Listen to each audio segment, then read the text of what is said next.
Hello दोस्तों जब लोग मेरे पास हिप रिप्लेसमेंट के लिए आते हैं और हिप रिप्लेसमेंट के बारे में कमेंट करते हैं तो एक चीज़ वो काफ़ी मेरे से डिस्कस करना चाहते हैं और वो कहते हैं कि ड्यूअल मोबिलिटी के बारे में सर हमें राय चाहिए कि ड्यूअल मोबिलिटी का हिप कराने से क्या फ़ायदे हैं, क्या नुकसान है और क्या ड्यूअल मोबिलिटी के हिप के बाद नीचे बैठना पॉसिबल है। तो दोस्तों ड्यूअल मोबिलिटी का मतलब जो हिप है वो उसका आविष्कार इस चीज़ के लिए किया गया था क्योंकि कुछ लोगों की मसल टोन कम होती है या वो एंकाइलोजिंग स्पॉन्डिलाइटिस के पेशेंट्स होते हैं या उनका स्पाइन फ्यूज़ होता है। तो ऐसे केसेस में एक चांस रहता है कि हिप डिसलोकेशन का जो रिस्क है वो सामान्य लोगों से ज़्यादा रहता है क्योंकि हिप को अंदर कंटेन रखने के लिए बहुत ज़रूरी है कि आपकी मसल टोन अच्छी हो। इसके अलावा ऐसे पेशेंट जिनके कि ऑलरेडी किसी वजह से पैरालिसिस हो रखा है या न्यूरो की कोई और प्रॉब्लम है या पार्किंसन है या मसल डिस्ट्रॉफी है या मेटाबॉलिक प्रॉब्लम की वजह से, कमजोरी की वजह से मसल्स वीकर हैं या ऑलरेडी एक दो बार हिप डिसलोकेट हो चुके हैं, फेलियर हो चुके हैं, तो ऐसे के लिए ड्यूअल मोबिलिटी का आविष्कार किया गया था और ऐसे पेशेंट्स को ड्यूअल मोबिलिटी का रिकमेंडेशन किया जाता है।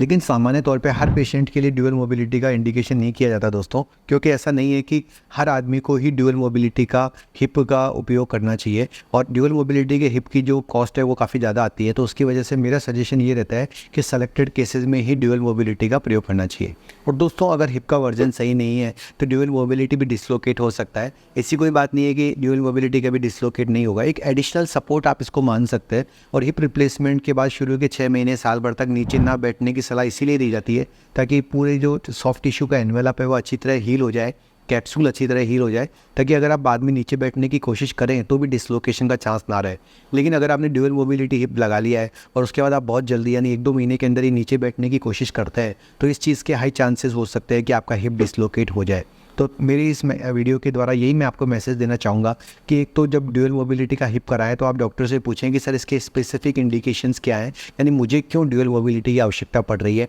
हर केस में ड्यूअल मोबिलिटी कराने की ज़रूरत भी नहीं रहती, लेकिन अगर ऑलरेडी आपके मसल्स की प्रॉब्लम है, पैरालिसिस की प्रॉब्लम है, पार्किंसन की प्रॉब्लम है या ऑलरेडी आपने पहले हिप कराए हैं और अभी रिवीजन हिप हो रहा है जो पिछली बार डिसलोकेट भी हुआ है, तो ऐसे में आप ड्यूअल मोबिलिटी के ऑप्शन का चुनाव कर सकते हैं। तो दोस्तों ये इन्फॉर्मेशन आपको कैसी लगी और क्या आप भी अपने हिप में ड्यूअल मोबिलिटी लगाने की सोच रहे हैं तो कमेंट सेक्शन में मुझे ज़रूर बताइएगा। धन्यवाद दोस्तों।